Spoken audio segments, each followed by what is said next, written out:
अच्छा जी, एसएचएम की मैंने डेफिनेशन पढ़ाई थी।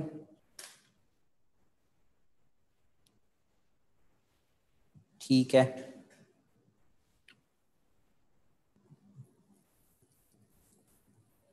चलो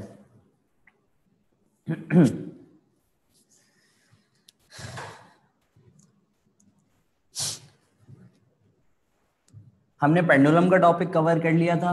उसके बाद हमने एसएचएम की डेफिनेशन पढ़ी थी और सिंपल हार्मोनिक मोशन को हमने इस तरह डिफाइन करा था कि ऐसा वाइब्रेटरी मोशन या ऐसा पीरियोडिक मोशन जिसमें एक्सेलरेशन डायरेक्टली प्रोपोर्शनल होती है किसके, डिस्प्लेसमेंट के, लेकिन एक्सेलरेशन की डायरेक्शन हमेशा कहाँ होती है, directed towards the mean position होती है। लिहाजा एसएचएम में हमेशा ये कंडीशन वैलिड होना लाजमी है, a is directly proportional to minus x. ठीक,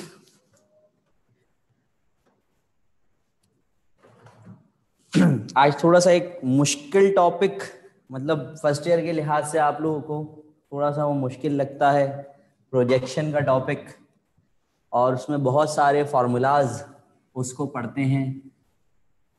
और से सुनिएगा, कोशिश करते हैं कि उसको ड्राइव करें, अच्छे से समझें। टॉपिक हम पढ़ रहे हैं प्रोजेक्शन का। फर्स्ट ईयर में पढ़ा होगा, ए लेवल्स वाले इस तरीके से नहीं पढ़ते। क्या टॉपिक है कि अगर एक पार्टिकल सर्किल में मूव कर रहा है, सही है, मैं यहाँ पे कर देता हूँ एक पार्टिकल समझाने के लिए। एक पार्टिकल सर्किल में मूव कर रहा है, एक बॉडी मूव कर रही है, ये उसका हो गया डायमीटर।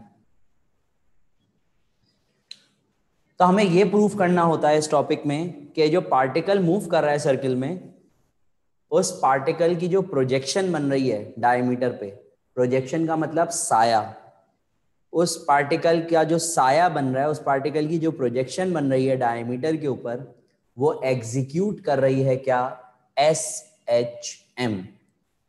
वो एग्जीक्यूट क्या कर रही है, एस एच एम। अगर कोई भी बॉडी या कोई भी पार्टिकल एसएचएम एग्जीक्यूट करता है, अगर कोई भी पार्टिकल या कोई भी बॉडी एसएचएम एग्जीक्यूट कर रही होती है, तो बेसिकली उसके लिए लाजमी है कि वो वाइब्रेटरी मोशन परफॉर्म करे, रिपीटेटिव मोशन परफॉर्म करे। तो अगर एक बॉडी या एक पार्टिकल सर्किल में मूव कर रहा है, तो उसकी प्रोजेक्शन अगर एसएचएम एग्जीक्यूट कर रही है, तो इसका मतलब ये होगा कि उसकी जो प्रोजेक्शन बन रही है वो वाइब्रेटरी मोशन भी परफॉर्म करेगी, डेफिनेटली करेगी। तो पहले हम इसको समझते हैं कि वाइब्रेटरी मोशन परफॉर्म कर भी रही है या नहीं। सपोज के पार्टिकल यहां से यहां आया, उसकी प्रोजेक्शन बन गई यहां, पार्टिकल मूव करके यहां आएगा, प्रोजेक्शन बन गई यहां, पार्टिकल मूव करके यहां आया, प्रोजेक्शन बन गई यहां। तो जैसे जैसे पार्टिकल मूव कर रहा है, तो उसकी प्रोजेक्शन भी डायमीटर के ऊपर, पार्टिकल यहां आएगा, प्रोजेक्शन यहां बन गई, पार्टिकल यहां आया, प्रोजेक्शन यहां बन गई। तो जैसे जैसे पार्टिकल मूव कर रहा है सर्किल में, तो आप देख रहे हैं कि उसकी प्रोजेक्शन भी डायमीटर के ऊपर क्या करेगी, रिपीटेटिव मोशन परफॉर्म करेगी, वाइब्रेटरी मोशन परफॉर्म करेगी। तो इससे ये तो क्लियर हो गया कि हाँ, अगर कोई भी बॉडी किसी सर्कल में मूव कर रही होती है, तो उसकी प्रोजेक्शन जो होती है वो वाइब्रेटरी मोशन तो परफॉर्म कर रही होती है। यहां तक बात आप लोगों के समझ में आई? जल्दी से बताइए पहले।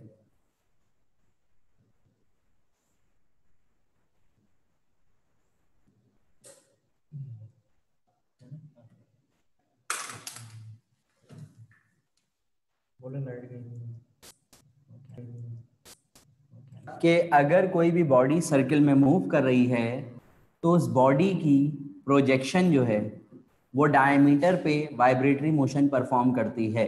मैं ये समझाना चाह रहा था आपको, तो गौर से सुनिए दोबारा। पार्टिकल या बॉडी यहां से यहां मूव कर रही है, प्रोजेक्शन यहां बन गई, यहां से यहां आई, प्रोजेक्शन यहां बन गई, यहां से यहां आई, प्रोजेक्शन यहां बन गई। तो जैसे जैसे बॉडी मूव कर रही है, उसकी प्रोजेक्शन भी तो मूव कर रही है डायमीटर के ऊपर। प्रोजेक्शन का मतलब साया, पार्टिकल यहां आया, प्रोजेक्शन यहां बन गए, पार्टिकल यहां आया, प्रोजेक्शन। तो इसकी प्रोजेक्शन भी क्या होगी, डायमीटर के ऊपर वाइब्रेटरी मोशन परफॉर्म कर रही होगी। तो अब क्लियर हो गया ये, अब क्लियर हो गया ये।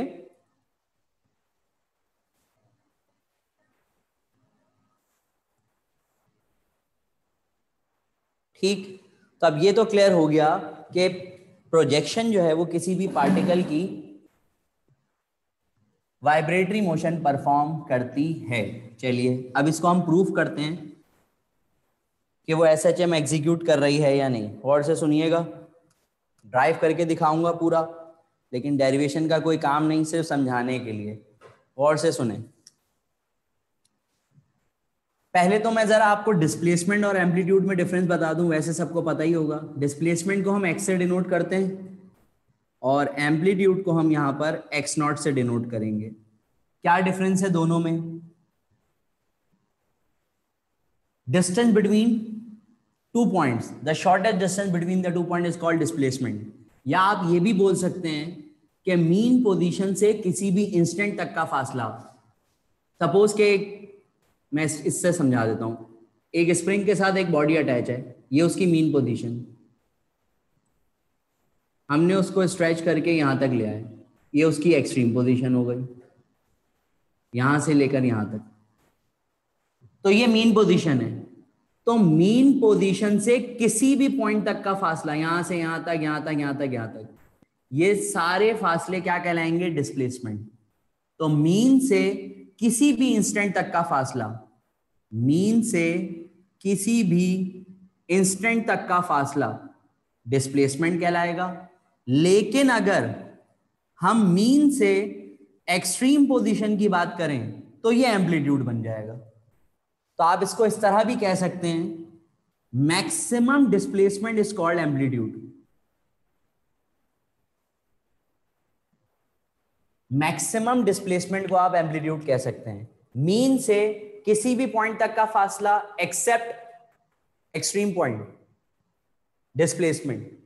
लेकिन मीन पोजीशन से एक्सट्रीम तक का फासला, यानी कि जो मैक्सिमम डिस्प्लेसमेंट होगी, उसको हम क्या बोलते हैं? एम्पलीट्यूड बोलते हैं। यहां तक मेरी बात समझ में आ गई? यहां तक मेरी बात समझ में आ गई? जल्दी से बताइए तो फिर आगे बढ़ें।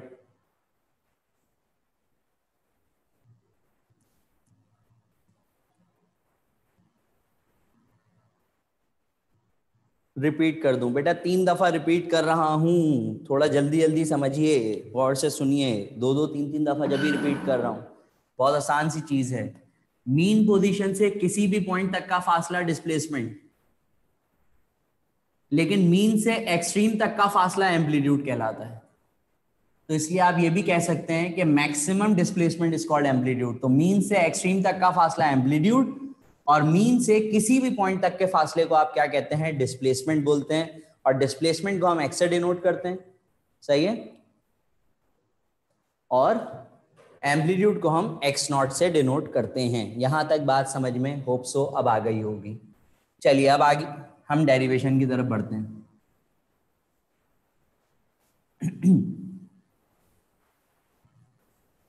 और से सुनिएगा, एक पार्टिकल को हम कंसिडर कर रहे हैं जो कि एक सर्किल के अंदर मूव कर रहा है। सपोज के वो पार्टिकल मूव करके यहां आ गया, पार्टिकल पी है।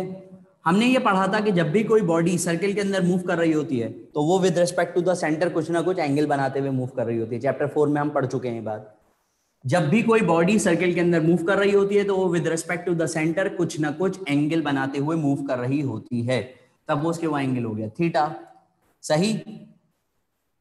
हम कंसिडर ये कर रहे हैं कि ये जो पार्टिकल मूव कर रहा है ये यूनिफॉर्म सर्कुलर मोशन में मूव कर रहा है, यूनिफॉर्मली मूव कर रहा है। तो क्या मैं ये कह सकता हूं कि अगर ये यूनिफॉर्म सर्कुलर मोशन परफॉर्म कर रहा है तो ओमेगा की वैल्यू कांस्टेंट होगी? जल्दी से बताइए, ये पॉइंट समझ में आया?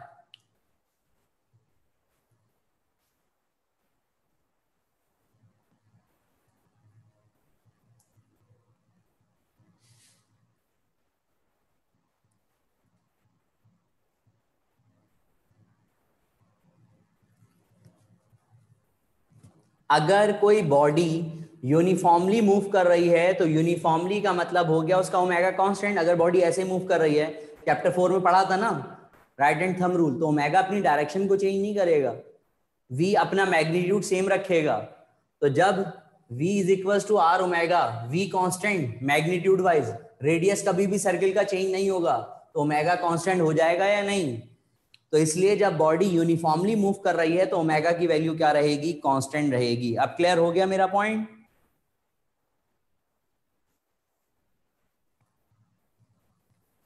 अब हो गया मेरा पॉइंट क्लियर?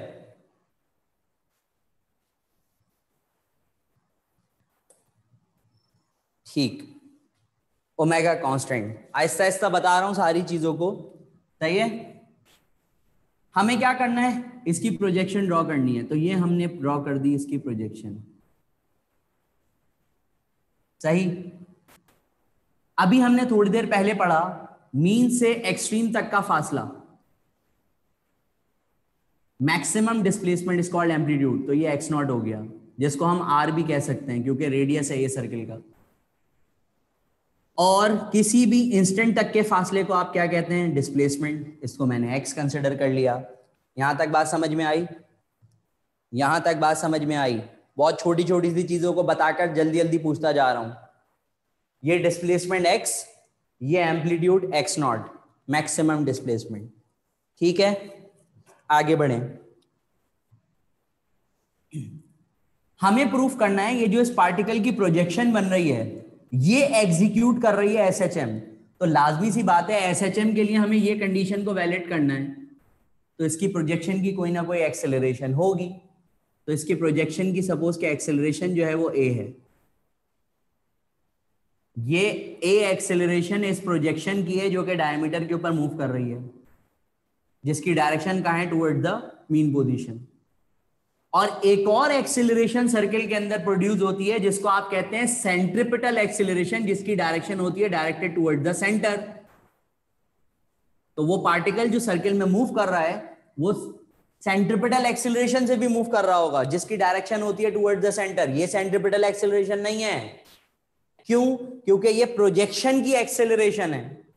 तो इसको मैंने ए से कंसिडर करा और ये क्या हो गया? सेंट्रिपिटल एक्सेलरेशन, जिस एक्सेलरेशन से पार्टिकल मूव कर रहा है। जल्दी से बताइए, यहां तक बात क्लियर?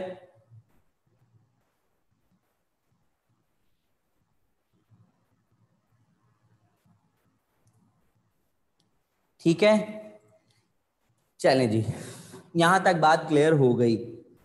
बहुत छोटी छोटी सी बातों को बार बार पूछकर आगे बढ़ रहा हूं ताकि फिर आगे जाकर आप लोग ये ना कहें एक साथ ये भी नहीं समझ में आया, ये भी नहीं समझ में आया।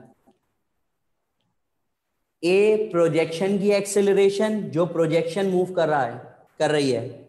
सेंट्रिपिटल एक्सेलरेशन, ये डायरेक्टेड टुवर्ड द सेंटर, जो कि पार्टिकल मूव कर रहा है। राइट एंगल ट्राइंगल बन रहा है, तो ये मैंने राइट एंगल ट्राइंगल बना दिया। एक बना रहा हूं इन टर्म्स ऑफ डिस्प्लेसमेंट, ये रहा इन टर्म्स ऑफ डिस्प्लेसमेंट, और एक इसी राइट एंगल ट्राइंगल को ड्रॉ कर रहा हूं इन टर्म्स ऑफ एक्सेलरेशन, जिसमें ये वैल्यू ए है और ये वैल्यू ए सी है। ठीक है, ये राइट एंगल ट्राइंगल को मैंने ड्रॉ करा, और राइट एंगल ट्राइंगल में ये एक्सेलरेशन के लिहाज से, ये डिस्प्लेसमेंट के लिहाज से, ये 90 डिग्री के अपोजिट साइड हाइपोटेन्यूज कहलाती है, थीटा की अपोजिट साइड परपेंडिकुलर, तो ये साइड हो गई बेस। तो बेस और हाइपोटेन्यूज कॉस के फंक्शन में आएगा, तो क्या हो जाएगा? X over X not. आप आर भी लिख सकते हैं, दोनों बराबर है। आप आर भी लिख सकते हैं, दोनों बराबर हैं। ठीक है, यहां से अगर मैं x की वैल्यू निकालूं तो x की वैल्यू मुझे मिल जाएगी x नॉट कॉस थीटा। समझते जाइएगा साथ साथ, कोई मुश्किल चीज नहीं है। इसके ऊपर भी कॉस थीटा का फॉर्मूला लगेगा क्योंकि बेस और हाइपोटेन्यूज गिवन है, तो कॉस बराबर हो गया बेस ओवर हाइपोटेन्यूज। यहां से मैं अगर a की वैल्यू निकालूं तो वो हो जाएगा AC कॉस थीटा। यहां तक सबको बात क्लियर है? जल्दी से, यहां तक सबको बात क्लियर?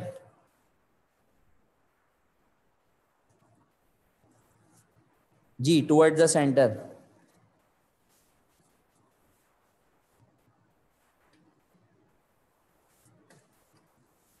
बेटा बॉडी यूनिफॉर्म सर्कुलर मोशन में अगर मूव करती है तो क्या उसके v का मैग्नीट्यूड सेम नहीं रहता, डायरेक्शन चेंज होती है, लेकिन v का मैग्नीट्यूड सेम, r कभी भी चेंज नहीं होगा, कांस्टेंट होगा, तो ओमेगा कांस्टेंट होता है ना यूनिफॉर्म सर्कुलर मोशन में, तो इसलिए मैंने कहा ओमेगा कांस्टेंट रहेगा।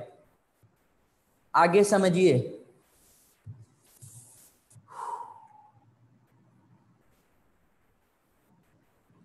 ए as it is centripetal acceleration का फॉर्मूला होता है वी स्क्वायर ओवर आर, पढ़ चुके हैं। यहां से मैं कॉस थीटा की जगह कॉस थीटा की वैल्यू को पुट कर रहा हूं, तो क्या हो गया, X over X naught. V square over R को हमने सेंट्रिपिटल एक्सेलरेशन का एक फॉर्मूला आर ओमेगा स्क्वायर भी पढ़ा था, V is equal to R omega put करें, ये बन गया फॉर्मूला, ये अपनी जगह मौजूद। आर को हम एक्स नॉट लिख सकते हैं, क्यों, डायग्राम में देख सकते हैं, तो ये आ गया एक्स नॉट, और ये कॉज, और ये omega square as it is, और ये X X naught as it is. X naught से एक्स नॉट कैंसिल, तो मैं एक्सेलरेशन को क्या लिख रहा हूं, ओमेगा स्क्वायर एक्स आया, और यहां मैं लगा रहा हूं माइनस की साइन। क्यों माइनस की साइन लगा रहा हूं, directed towards the centre, acceleration की डायरेक्शन कहां है, डायरेक्टेड टुवर्ड्स द सेंटर या directed towards the mean position है। तो अभी हमने क्या पढ़ा, ओमेगा क्या है, कांस्टेंट, तो जब कांस्टेंट हटता है तो प्रोपोर्शनैलिटी की साइन आती है, तो जब कांस्टेंट हटेगा तो प्रोपोर्शनैलिटी की साइन आती थी, और प्रूव हो जाता था कि projection of the particle execute S H M. Clear?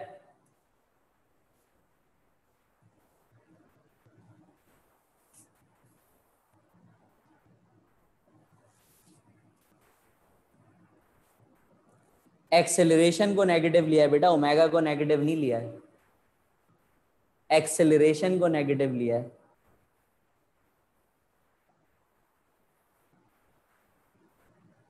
Are omega square कैसे आया बेटा, v is equal to R omega होता है, तो r से r कैंसिल, तो r ओमेगा स्क्वायर बचेगा ना, r स्क्वायर हो जाएगा। ये माइनस साइन एक्सेलरेशन की वजह से लगी है, directed towards the mean position. कौन सी फोर्स की बेटा, 2344, सेंट्रिपिटल फोर्स की तो डायरेक्शन टुवर्ड्स द सेंटर ही होगी, जो सेंट्रिपिटल एक्सेलरेशन की डायरेक्शन है वही सेंट्रिपिटल फोर्स की डायरेक्शन होगी, डायरेक्टेड टुवर्ड्स द सेंटर।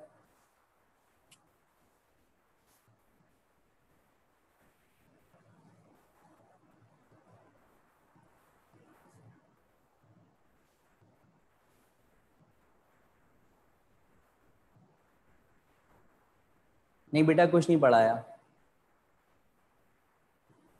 आपके सामने है, जब पार्टिकल मूव कर रहा है तो क्या उसकी acceleration directed towards the centre नहीं है क्या, नजर आ तो रहा है।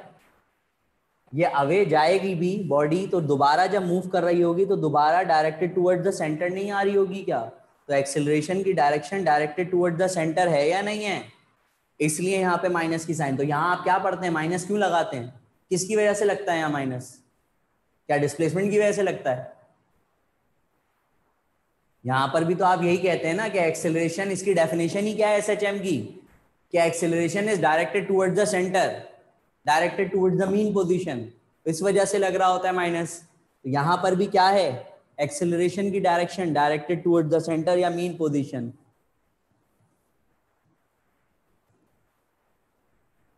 क्लियर हो गया? शायद चैप्टर 2 का टेस्ट नहीं हुआ ना बेटा, तो चैप्टर 2 का टेस्ट होगा। जी बेटा क्लियर है यहां तक? तो डेरिवेशन का कोई काम नहीं, मैंने समझा दिया आपको, डेरिवेशन का कोई काम नहीं है।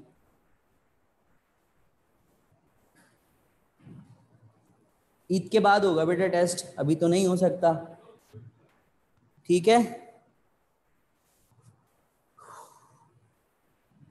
असल फॉर्मूला आपको ये ध्यान में रखना है, जो कि एसएचएम के लिए हम यूज करते हैं, माइनस ओमेगा स्क्वायर एक्स।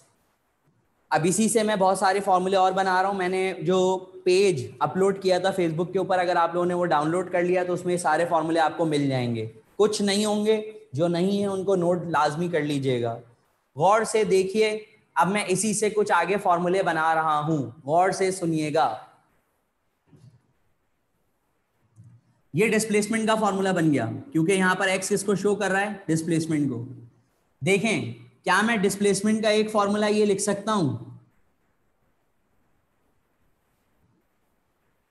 जी लिख सकता हूं।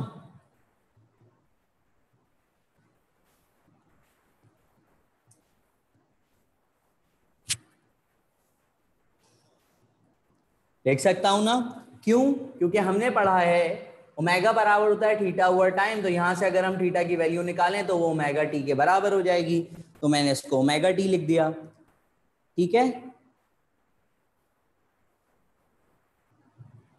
ठीक है, ये भी समझ में आ गया। तो एक फॉर्मूला डिस्प्लेसमेंट का ये भी बन गया।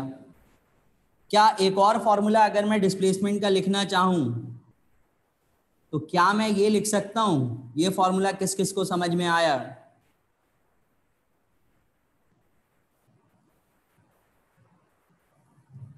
लिख सकता हूं।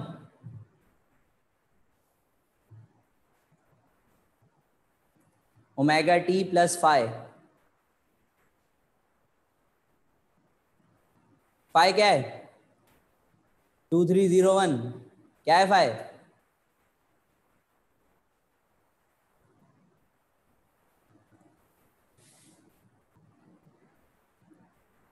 सही, फेस एंगल कांस्टेंट रहता है ना।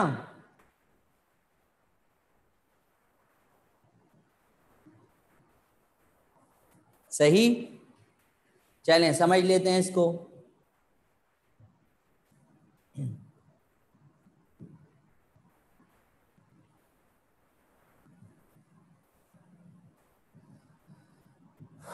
इसको मिटा रहा हूं, बल्कि छोड़ें, अभी यहां पे लिख देता हूं, समझे इधर फेस।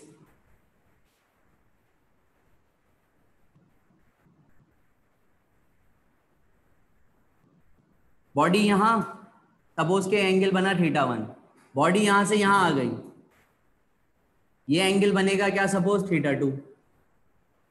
अगर बॉडी यूनिफॉर्मली मूव कर रही है, अगर बॉडी यूनिफॉर्मली मूव कर रही है, तो अगर मैं इन दोनों के दरमियान का डिफरेंस लूं, थीटा 2 माइनस थीटा 1, क्या वो जितने टाइम में, सपोज के बॉडी यहां से यहां तक आने में 2 सेकंड लगा रही है, तो क्या अगले 2 सेकंड में भी जो थीटा 2 माइनस थीटा 1 का डिफरेंस आएगा वो सेम नहीं होगा? होगा या नहीं?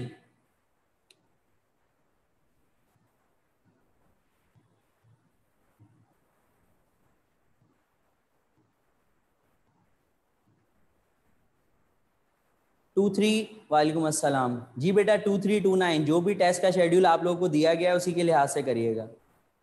मैं बता देता हूं, अच्छा रुक जाए। अगर particle constant uniform circular motion में मूव कर रहा है, तो क्या थीटा 2 माइनस थीटा 1 का एंगल हमेशा सेम होगा? डेफिनेटली होगा, क्योंकि बॉडी अगर कांस्टेंट वी से मूव कर रही है, तो अगर 2 सेकंड में वो यहां से यहां आ रही है, तो अगले 2 सेकंड में भी वो उतना ही डिस्टेंस कवर करेगी। ठीक, तो इसी डिफरेंस को आप क्या कह रहे हैं यहां पर? फेस एंगल बोल रहे हैं, या फेस डिफरेंस बोल दें। तो अगर मैं यहां से थीटा 2 के लिहाज से वैल्यू निकालूं, तो थीटा 2 के लिहाज से वैल्यू क्या होगा, ये इधर आकर प्लस थीटा 1 प्लस फाइव। तो क्या मैं थीटा 1 को अगर ओमेगा टी लिख दूं, तो मिल गया ना मुझे ये फॉर्मूला भी एक। अगर फेस एंगल गिवन हो तो इसके लिहाज से भी आप ये फॉर्मूला लिख सकते हैं।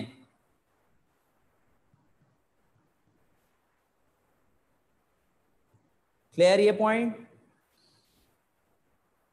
क्लियर ये पॉइंट? तो ये आपके पास 3 डिस्प्लेसमेंट के डिफरेंट फॉर्मूले बन गए। बेटा आज तक इससे रिलेटेड कोई सवाल नहीं आया एनटीएस में, लेकिन आपके टॉपिक है तो मैं ये सारे फॉर्मूले बता रहा हूं।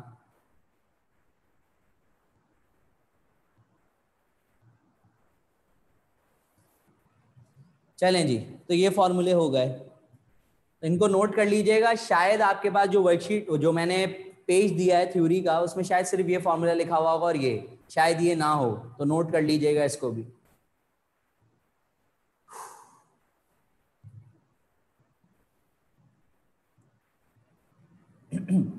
चल आगे बढ़ते हैं, कुछ 2-3 फॉर्मूले और देख लेते हैं। क्योंकि इसके काफी सारे फॉर्मूले हैं, 15-17 फॉर्मूले हैं, अगर आपको याद हो सारे, अगर याद हो फर्स्ट ईयर वाले टॉपिक।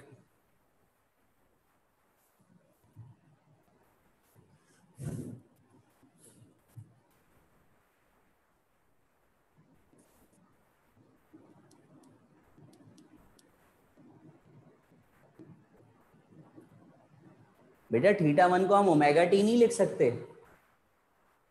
लिख सकते हैं ना? तो अगर मैं इस पॉइंट के लिहाज से डिस्प्लेसमेंट देखूं तो वो चेंज हो जाएगी ना। इस पॉइंट के लिहाज से डिस्प्लेसमेंट ये बन गई, इस पॉइंट के लिहाज से डिस्प्लेसमेंट चेंज हो गई।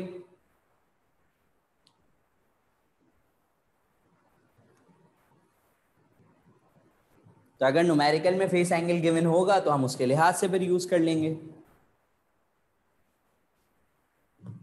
चलिए आगे बढ़ते हैं। अभी हमने एक्सेलरेशन का फॉर्मूला ड्राइव किया, यहां पर क्या ड्राइव किया, a is equal to minus omega square X. SHM के लिए एक्सेलरेशन का फॉर्मूला आया है माइनस ओमेगा स्क्वायर एक्स। मुझे जल्दी से ये बात बताइए, क्या मीन पोजीशन का मतलब ये होता है डिस्प्लेसमेंट इक्वल्स टू जीरो, और एक्सट्रीम पोजीशन का मतलब क्या ये होता है कि डिस्प्लेसमेंट इक्वल्स टू एम्पलीट्यूड? जल्दी से बताइए क्या होता है, यही मतलब?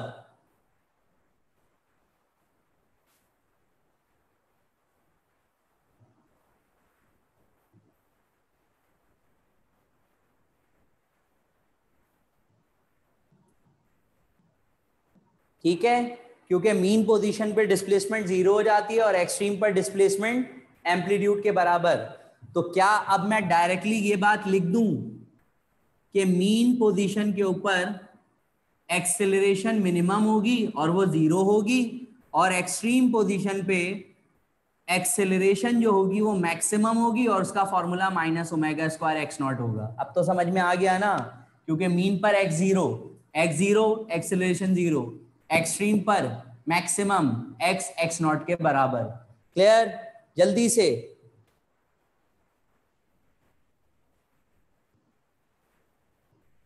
बेटा, जब कोई बॉडी दोबारा मूव करके अपनी मीन पोजीशन पे आ जाती है तो क्या हम ये नहीं कहते कि मीन पोजीशन पे उसकी डिस्प्लेसमेंट जीरो हो गई, जहां से स्टार्ट कर रहा है वहीं पर ही आ जाए?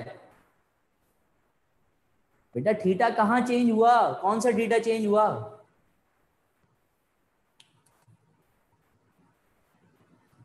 जाहिर सी बात है, ये एंगल अलग बन रहा है, ये एंगल अलग बनेगा ना। क्या आप इस एंगल को इस एंगल के बराबर कहेंगे? जैसे जैसे बॉडी मूव कर रही है तो क्या उसका एंगल इंक्रीज होता नहीं जा रहा, लेकिन कांस्टेंट रेट से इंक्रीज होगा। जितने 2 सेकंड में इंक्रीज हुआ अगले 2 सेकंड में भी उतना ही होगा।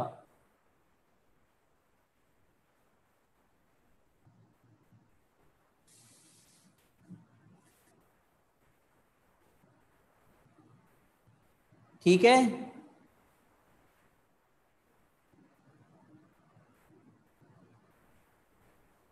एक्सेलरेशन का फॉर्मूला बेटा ड्राइव कर चुके हैं हम। अब आप ये पूछ रही है कहां से आया? ड्राइव कर लिया, अभी पूरा ड्राइव करके दिखाया है मैंने। तो मीन पर x zero, acceleration zero, extreme पर एक्स नॉट के बराबर हो गया। तो ये एक्सेलरेशन के फॉर्मूले। आगे बढ़ते हैं।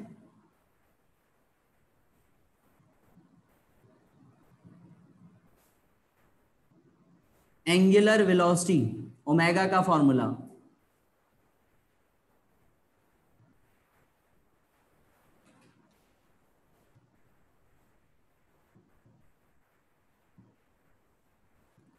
क्या ओमेगा का formula under root K over M होगा?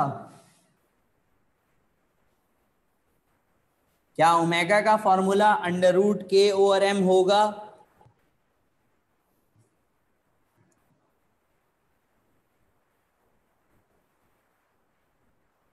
या ये भी ड्राइव करके दिखाऊं?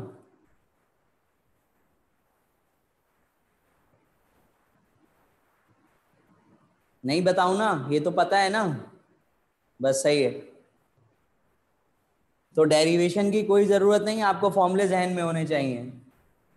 तो ओमेगा, वैसे ये फॉर्मूला सिर्फ बता, ड्राइव नहीं करूंगा, इससे ड्राइव हुआ ये, बस इतना बता दिया, अब आगे खुद कर लीजिएगा। ए को यहां पुट कर दें, ड्राइव हो जाएगा। ये है एंगुलर वेलोसिटी। जिनको समझ में नहीं आया मैंने बता दिया। अब आइए टाइम पीरियड का फॉर्मूला देख लेते हैं।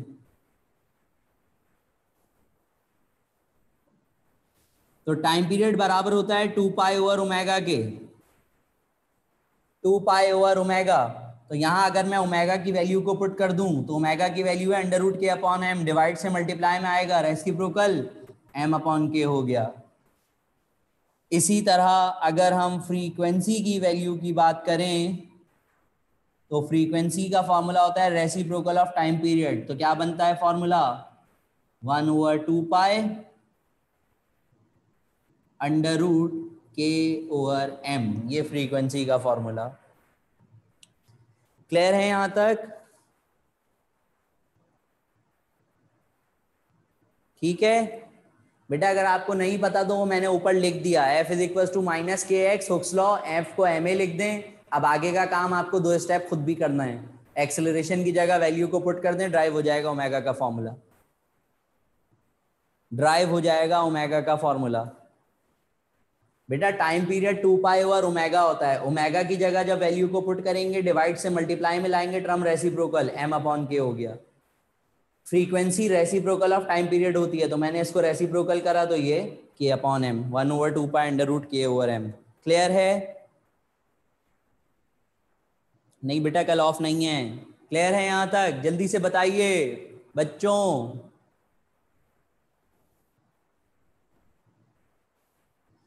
मैंने कहा जिस हद तक ड्राइव करके दिखा सकता हूं बिल्कुल दिखा रहा हूं।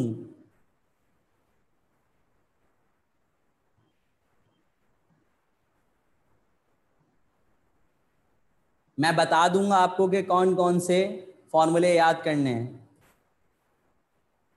2301 अगर मेरे इख्तियार में होता तो मैं जरूर ऐसा कर देता।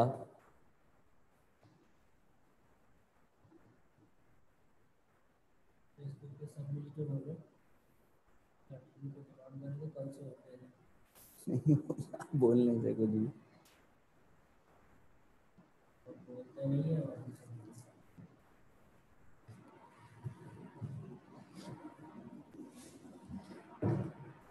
नेक्स्ट आगे के कुछ और फॉर्मूले देखिए।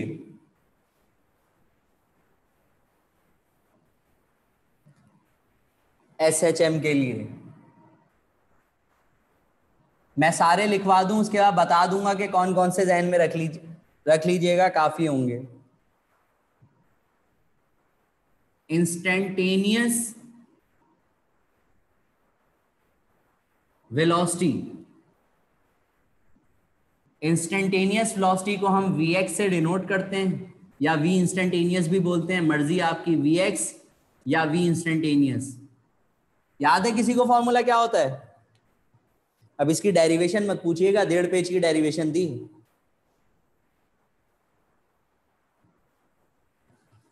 याद है? देख के याद तो नहीं है? क्या होती है? Omega under root X naught square minus X square. ये फॉर्मूला होता है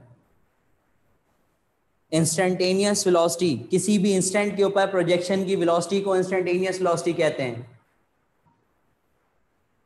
the velocity of the particle at any instant, the velocity of the projection of the particle at any instant. यानी कि जो प्रोजेक्शन की वेलोसिटी होती है किसी भी पॉइंट के ऊपर, उस वेलोसिटी को आप इंस्टेंटेनियस वेलोसिटी बोलते हैं। जी, velocity at any instant.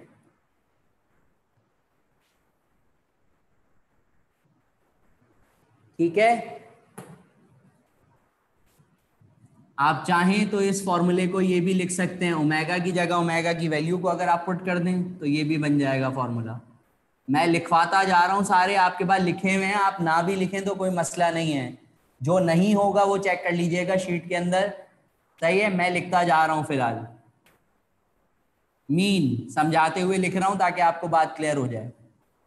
Mean point, तो मीन पॉइंट पे वेलोसिटी हो गई मैक्सिमम, और वो होगी ओमेगा एक्स नॉट के बराबर। ये तो नहीं पूछेंगे, समझा दें। मीन पर एक्स जीरो, जब एक्स को यहां जीरो पुट करेंगे तो खाली रूट के अंदर एक्स नॉट स्क्वायर बचेगा, एक्स नॉट स्क्वायर रूट से बाहर आकर एक्स नॉट हो जाएगा।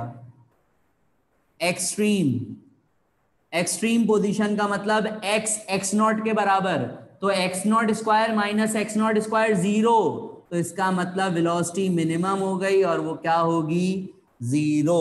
समझ में आई ये बात? जल्दी से बताइए, समझ में आई ये बात? जी बच्चों,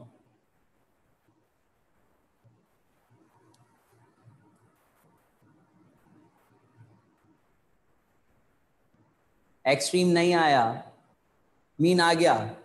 मैंने अभी थोड़ी देर पहले ये बताई थी बात कि मीन पर x 0 होता है और एक्सट्रीम पर x x नॉट होता है। इस पॉइंट को नोट कर लें बेटा। तो मैंने बस यही करा है, मीन पर x को 0 पुट किया, x नॉट स्क्वायर रूट से बाहर आकर x नॉट हो गया।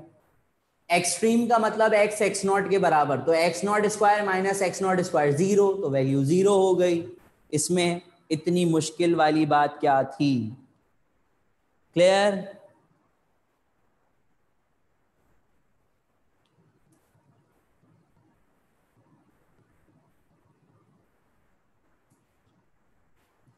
बुकलेट लाजमी सॉल्व करें, मजेदार सवालात हैं बुकलेट के। बहुत मटेरियल हो गया आपके पास। एक फिजिक्स की फर्स्ट ईयर सेकंड ईयर की अलग बुकलेट है पूरी, और एक बुकलेट जिसमें सब नए सवालात हैं और मजीद, और वो सब सब्जेक्ट्स की मिक्सअप है, वो अलग हैं। ये जो वर्कशीट हम क्लास में करते हैं वो अलग है, प्रैक्टिस क्लास जो आप कर रहे हैं वो सवालात अलग हैं। अब आप सोचें कितनी आपके पास सवालात हो जाएंगे, कितनी प्रैक्टिस मटेरियल हो जाएगा।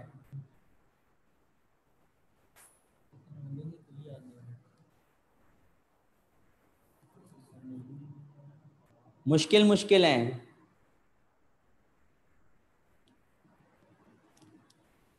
मुश्किल मुश्किल नहीं, ये कहें मजेदार सवालात हैं, अच्छे सवालात हैं। चलें जी, आगे बढ़ते हैं। ये शायद रिलेशन वहां नहीं लिखा हुआ, ये नोट कर लें। Relation between V X and V max, instantaneous velocity और मैक्सिमम वेलोसिटी का रिलेशन।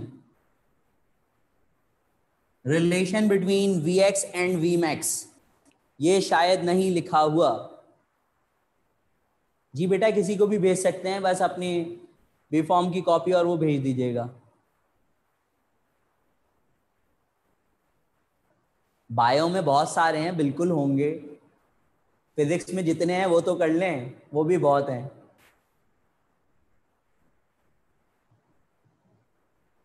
चैप्टर 3 अगर आप बुकलेट की बात कर रहे हैं तो बुकलेट बहुत मुश्किल बनी हुई है चैप्टर 3 की, और वो चैप्टर 3 और चैप्टर 4 दोनों मेरे बने हुए हैं, और जो नई बुकलेट है वो पूरी मेरी बनी हुई है।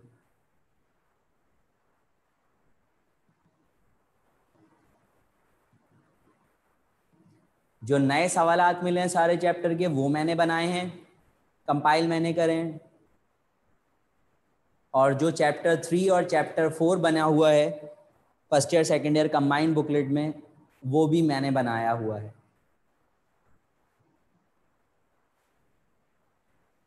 ये सारे एसएचएम के ऊपर अप्लाई होते हैं। मुश्किल सवालात इसलिए रखे हैं ताकि आपके कॉन्सेप्ट्स क्लियर हों। 2301, जी हाँ बेटा बिल्कुल, ये सारे फॉर्मूलाज एसएचएम के लिए, जो भी बॉडी एसएचएम एग्जीक्यूट करेगी इन सब के ऊपर अप्लाई होंगे।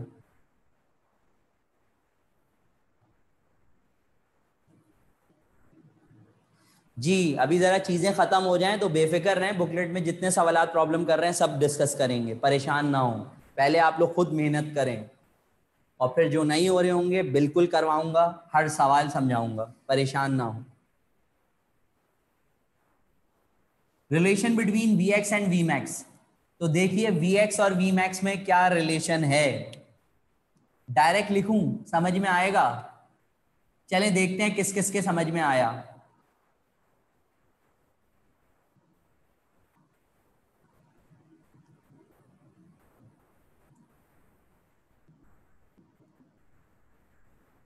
आ गया समझ?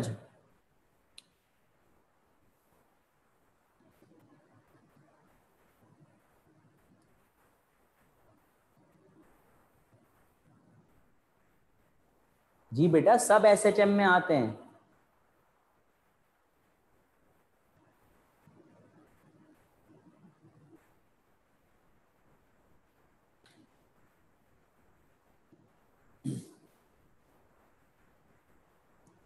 कोर्स की टेंशन नहीं लें, बहुत सुकून सुकून से कोर्स खत्म होगा। मैं तेज पढ़ाने का आदी नहीं हूं, ना मैं पढ़ा रहा हूं भाई, आराम से खत्म होगा, कोर्स की टेंशन नहीं लें। बेटा ये कॉल करके आप पूछ लीजिएगा कि ईद के बाद भी शायद आप ले सकते हैं, आके कलेक्ट कर सकते हैं।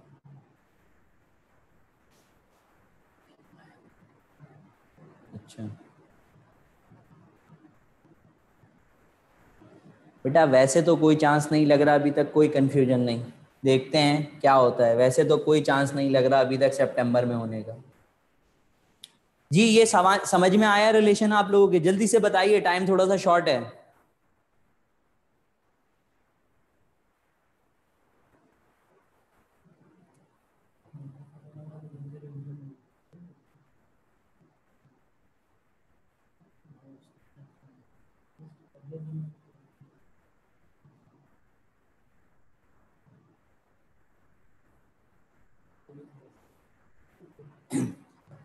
चलें जी, ये रिलेशन हो गया आपके पास Vx और Vmax के दरमियान कैसे बना। अगर किसी को समझ में नहीं आया जल्दी से देख लीजिए, जल्दी से देख लीजिए।